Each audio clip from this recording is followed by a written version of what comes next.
नमस्कार बच्चों। ओके, तो चलिए हम लोग आज लेक्चर नंबर 60 पढ़ने वाले हैं और इसके प्रीवियस क्लासेज में हम लोग हेनरी के नियम तक पढ़े थे। ओके, उसी को कंटिन्यू करते हुए आज हम पढ़ेंगे वाष्प दाब। नाम सुना होगा और जानते भी हैं आप लोग। वाष्प यानी जिसे आप भाप कहते हैं, ठीक है। यानी वाष्प दाब क्या होता है उसको समझेंगे। रिक्वेस्ट करूंगा यदि आप चैनल पर नए हैं तो प्लीज चैनल को सब्सक्राइब, लाइक और शेयर कर लीजिएगा। साथ में घंटी का आइकन जरूर दबा लीजिएगा। ओके, साथ में नोटबुक और पेन जरूर रखिएगा। तो चलिए समझते हैं कि वाष्प दाब क्या होता है। सबसे पहले हम क्या करते हैं कि एक बंद बर्तन लेते हैं, ठीक है। जैसे हमने यहाँ पे एक क्लोज्ड पॉट ले लिया, ठीक है, यानी बंद बर्तन, और ये बंद है, ओपन नहीं है, ठीक है। इस बंद बर्तन में हम क्या भर दे रहे हैं? द्रव भर दे रहे हैं, शुद्ध द्रव, है ना, यानी द्रव भर दे रहे हैं। इसमें पानी भर दिया, ठीक है। ओके, तो यहाँ पे हम देखते हैं कि जैसे ही इसमें द्रव भर देंगे आप, तो क्या होगा, इसका कुछ वाष्प बनेगा ऊपर, है ना, यानी इधर कुछ वाष्प बनेगा।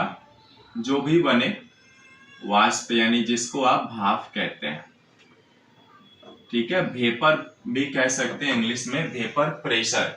अब जैसा कि हम जानते हैं कि जब ये वाष्प बनेगा तो यहाँ पे क्या होगा, देखिए सबसे पहले तो हम ये देखते हैं कि वाष्प क्या होता है। जैसे आप जनरली उदाहरण भी देखते होंगे कि किसी भी बोतल में आप ठंडा पानी लीजिए जो एकदम चिल्ड हो, तो देखते हैं उसके चारों तरफ वाष्प बन जाता है ना। तो वैसे ही इसका भी है, एक बंद बर्तन लिया हमने, इसमें द्रव भर लिया, तो क्या होगा, कुछ वाष्प बनेगा, ठीक है। अब ये वाष्प यानी, अब देखिए द्रव से वाष्प बनेगा, तो द्रव से वाष्प बनने की प्रक्रिया को हम कहते हैं वाष्पन। क्या कहते हैं, इसे मैं लिख भी दे रहा हूं, द्रव से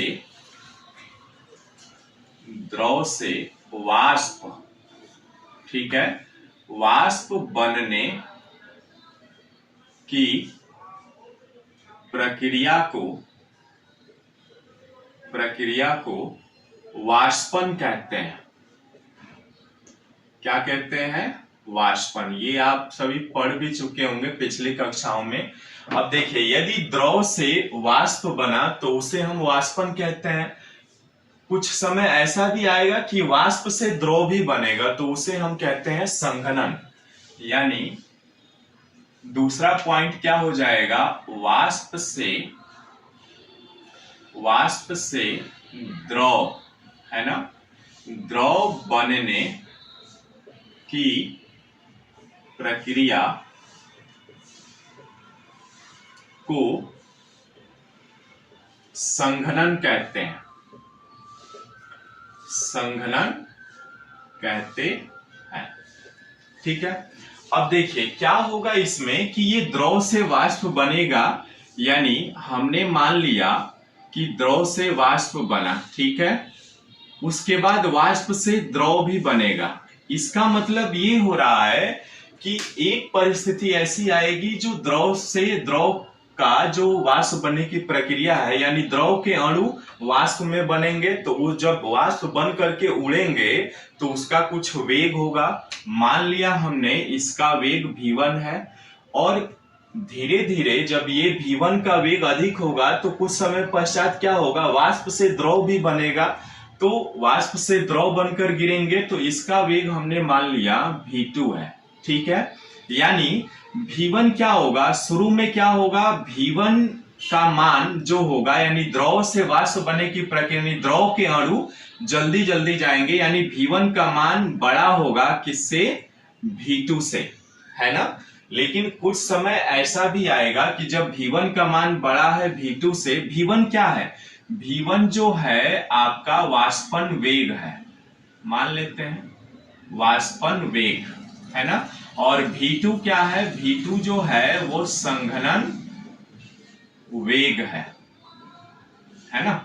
ऐसा कब होगा, जब आप इसको गर्म करेंगे, है ना, यानी गर्म करेंगे, लेकिन ये ध्यान रखिएगा स्थिर ताप पर गर्म करेंगे, है ना, स्थिर ताप पर जब आप गर्म करेंगे, यानी मान लीजिए यदि 70-80 डिग्री सेंटीग्रेड पर गर्म कर रहे हैं तो उसका स्थिर एक रखेंगे, या तो 70 ही रखिए या 80 रखिए। तो जैसे ही गर्म करेंगे द्रव के जो अणु होंगे वो आगे बढ़ेंगे और वाष्प में बनेंगे। फिर क्या होगा, वाष्प से द्रव भी बनेगा। यानी जैसा कि हमने देखा V1 का मान V2 से बड़ा है, कुछ समय क्या होगा, V1 का मान घटेगा, घटेगा नहीं यानी इंक्रीज डिक्रीज होगा। कुछ जब V1 का मान डिक्रीज होगा तो V2 का मान क्या होगा, इंक्रीज होगा, है ना। ये प्रक्रिया चलती रहेगी, परंतु कुछ समय जैसे ही ये प्रक्रिया चालू होगी, कुछ समय ऐसा आएगा जब ये इन दोनों का वेग बराबर भी हो जाएगा, यानी V1 बराबर V2 भी होगा। यानी कहने का मतलब ये हुआ कि V1 और V2 साम्यावस्था में आ जाएंगे, यानी इक्विलिब्रियम स्टेट में आ जाएंगे। ठीक है, इक्विलिब्रियम का स्टेट जब आएगा तो यहाँ पे जो हम द्रव वाष्प साम्यावस्था बनेगा, यानी द्रव वाष्प साम्यावस्था। और इसी द्रव साम्यावस्था में आने पर जब वाष्प क्या करेगा, ये दाब लगाएगा, है ना, इसके बर्तन के चारों तरफ दाब लगाएगा, है ना, यहाँ पे दाब लगाएगा वाष्प। और द्रव के जब बर्तन पे वाष्प दाब लगाएगा तो इसे हम द्रव का जो ये सतह है, स्वतंत्र सतह, इस पर भी तो दाब लगाएगा, ये प्रेशर लगाएगा, है ना। यानी इसे ही हम कहते हैं द्रव वाष्प साम्यावस्था पर जो आने के बाद जो ये प्रेशर लगाते हैं, दाब लगाएंगे इस बर्तन पे भी और द्रव के स्वतंत्र तल पर भी, इसे ही हम कहते हैं वाष्प दाब। समझ आया, वाष्प दाब क्या होता है। जैसे मैंने बोला ना, इसी चीज को लिख लेंगे हम, और इसी चीज परीक्षा में मान लीजिए आता है कि वाष्प दाब से आप क्या समझते हैं, तो सेम जो मैंने अभी तक बोला वही लिखना है आपको। सबसे पहले आपने क्या किया, एक बार फिर से समझा रहा हूं। बंद बर्तन लिया, ठीक है, बंद बर्तन में कुछ खाली स्थान छोड़ करके पूरे में क्या किया, हमने शुद्ध द्रव भर लिया, जल भर लिया, ठीक है। अब शुद्ध द्रव से ये वाष्प बनेगा, है ना, वाष्प बनेगा। मान लिया हमने द्रव से वाष्प बने की प्रक्रिया को हमने V1 वेग से वाष्पन वेग होगा मान लिया, और V2 क्या होगा, संघनन वेग, यानी वाष्प से द्रव में कन्वर्ट होगा। स्थिति ऐसी होगी, आपने गर्म जब करेंगे ना तो स्थिर ताप पर गर्म करेंगे, V1 का मान बड़ा होगा V2 से। कुछ समय पश्चात ऐसा भी देखने को मिलेगा कि V1 का मान जो होगा डिक्रीज होगा और V2 का मान इंक्रीज होगा, ठीक है। कुछ समय पश्चात ऐसा भी स्थिति आएगा जब V1 और V2 का वेग दोनों का आपस में इक्वल हो जाएंगे, यानी साम्यावस्था में आ जाएंगे, इक्विलिब्रियम स्टेट में आ जाएंगे, जिसे हम द्रव वाष्प साम्यावस्था कहते हैं। बस यहीं पे जब द्रव वाष्प साम्यावस्था की स्थिति में जब ये वाष्प आएंगे ना, तो ये वाष्प बर्तन के चारों तरफ और द्रव का ये जो स्वतंत्र तल है इस पर वाष्प यानी प्रेशर लगाएगा, जिसे हम वाष्प दाब कहते हैं। ठीक है, सिंपल है, बहुत आसान है। बस इसी चीज को राउल्ट ने अध्ययन किया, अभी देखेंगे जैसे कि राउल्ट का नियम क्या कहता है। तो हमने यहाँ पे क्या लिख लेना है, जो मैंने बोला ना वही चीज। एक बंद बर्तन में, ठीक है, एक बंद बर्तन में कुछ द्रव लेकर इसको क्या किया, एक ताप पर गरम किया, एक ताप पर गरम किया, ठीक है। गरम करने के बाद क्या होगा, तत्पश्चात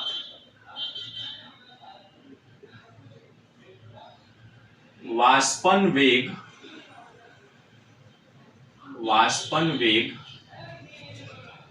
अधिक होगा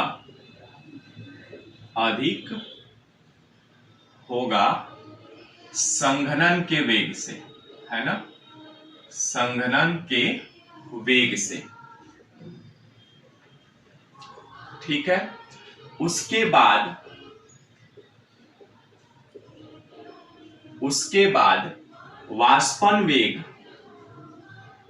वाष्पन वेग जो मैंने बोला है वही चीज लिख रहा हूं। वाष्पन वेग कम होगा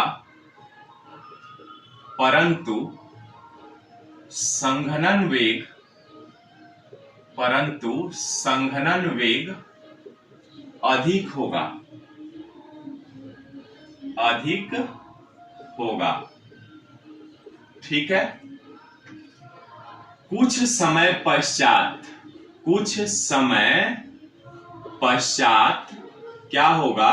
कुछ समय पश्चात वाष्पन वेग, वाष्पन वेग व संघनन वेग, संघनन वेग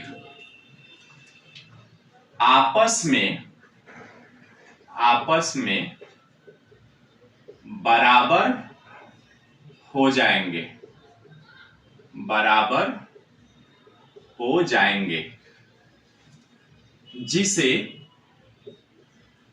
जिसे क्या कहते हैं? द्रव वाष्प साम्यावस्था, द्रव वाष्प साम्यावस्था में। ठीक है। वाष्प द्रव के स्वतंत्र तल पर, स्वतंत्र तल पर, ठीक है, जो दाब आरोपित करता है, जो दाब आरोपित करता है, ठीक है, उसे वाष्प दाब, वाष्प दाब या इंग्लिश में कहते हैं वेपर प्रेशर, है ना, वेपर प्रेशर कहते हैं। सेम चीज मैंने लिखा है, जो चीज मैंने बोल करके समझाया वही चीज हमने यहाँ पे लिखा। ठीक है। तो यदि परीक्षा में आता है वाष्प दाब किसे कहते हैं तो आप आसानी से लिख सकते हैं। ठीक है। इसे हम और अधिक कुछ कम शब्दों में भी लिख सकते हैं, अथवा करके लिख लीजिएगा।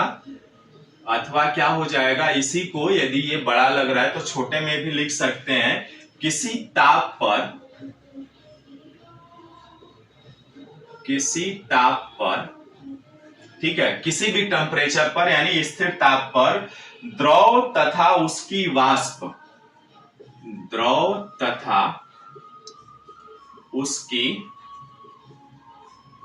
वाष्प, द्रव तथा उसकी वाष्प के मध्य, वाष्प के मध्य साम्यावस्था में, साम्यावस्था में, ठीक है, वही लिखा हमने, द्रव तथा उसकी वाष्प के मध्य साम्यावस्था में वाष्प का दाब, वाष्प का दाब, वाष्प का दाब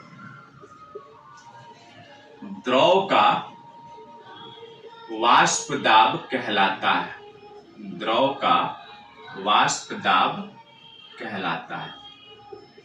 ठीक है, ये हो गया। अब देखिए अभी हमने क्या किया, अभी हमने देखा ये बंद बर्तन लिया। ठीक है, कुछ पॉइंट और इसके इंपॉर्टेंट पॉइंट्स हैं वो भी एक बार समझ लेते हैं। जब हम एक खुला बर्तन लेंगे तब क्या होता है उस चीज को भी देखते हैं। इसका स्क्रीनशॉट लेना है तो ले लीजिए, फिर आगे बढ़ते हैं। ठीक है, ओके। चलिए बच्चों, अभी हमने बंद बर्तन लेकर के देखा था। अब हम क्या करते हैं, एक खुला बर्तन लेते हैं। ठीक है, मान लिया हमने ये खुला बर्तन ले लिया। ठीक है, इसमें द्रव भर लिए, इसमें क्या भरा हमने, शुद्ध द्रव भर लिया। ठीक है, शुद्ध द्रव भरने के बाद आप जानते हैं कि द्रव के जो अणु होते हैं वो जिगजैग मोशन करते हैं, यानी ब्राउनी गति करते हैं। ये ऐसे गति करेंगे। ठीक है, ब्राउनी गति करते हैं। यानी यहाँ पर द्रव के अणु क्या होंगे, ये जिगजैग मोशन करेंगे तो इसके पात्र में क्या होंगे, टकराएंगे, यानी दाब लगाएंगे। ठीक है, चारों तरफ दाब लगाएंगे। अब जब दाब लगाएंगे यहाँ पे तो इनको क्या किया आपने, कुछ गर्म करके स्थिर ताप पर इनको एनर्जी देना चालू करेंगे तो ये क्या होगा, ये इसके स्वतंत्र तल पर भी जा करके टकराएंगे। यानी स्वतंत्र तल पर जाकर टकराने का मतलब ये हुआ कि ये सोचेंगे कि ये बाहर उड़ जाए, है ना, ये बाहर उड़ करके चले जाए, परंतु ये बाहर नहीं जा पाते हैं। क्यों नहीं जा पाते हैं, यही इनका खास बात है। यदि ये उड़ करके चले जाएं तब तो ये गैस बन जाएंगे, है ना। तो यहाँ पे इनको रोकने के लिए आप जानते हैं कि इसके ऊपर से वायुमंडलीय दाब लगता है। क्या लगता है, एटमॉस्फेरिक प्रेशर लगता है, जिसे आप वायुमंडलीय दाब कहते हैं। यही वायुमंडलीय दाब इनके वाष्प दाब, जो ये द्रव वाष्प दाब लगाते हैं ना, इनको विरोध करते हैं और बाहर नहीं निकलने देते हैं। यही कारण होता है। ठीक है, तो यहाँ पे हम लिखते हैं note point number 1। Point number 1 क्या कहता है कि किसी द्रव के अणु, किसी द्रव के अणु ब्राउनी गति करते हुए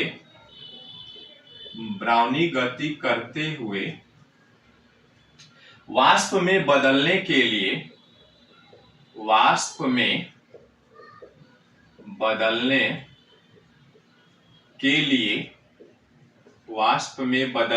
लिए द्रव के स्वतंत्र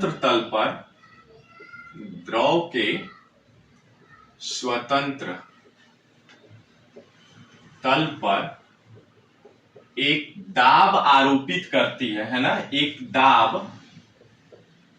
आरोपित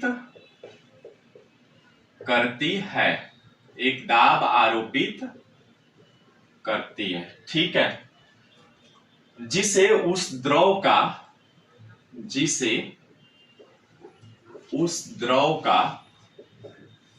वाष्प दाब कहते हैं, जिसे उस द्रव का वाष्प दाब कहते हैं। ठीक है, नोट नंबर 2 भी लगा लीजिए, ये इंपॉर्टेंट है, पूछता भी है कभी कभी। तो वाष्प दाब होने पर भी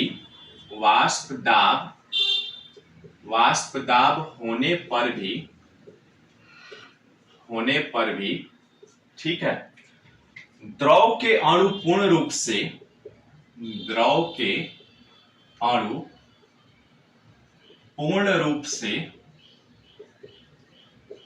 रूप से ठीक है, वाष्प पे नहीं बदल पाते हैं, वाष्प में नहीं बदल पाते हैं। ठीक है, वाष्प में नहीं बदल पाते हैं। ठीक है, क्योंकि बाहर से लगने वाला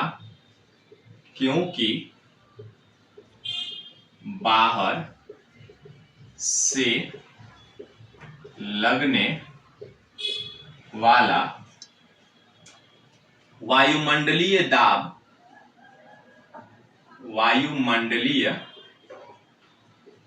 दाब ठीक है, वाष्प दाब का विरोध करती है, वाष्प दाब का विरोध करती है।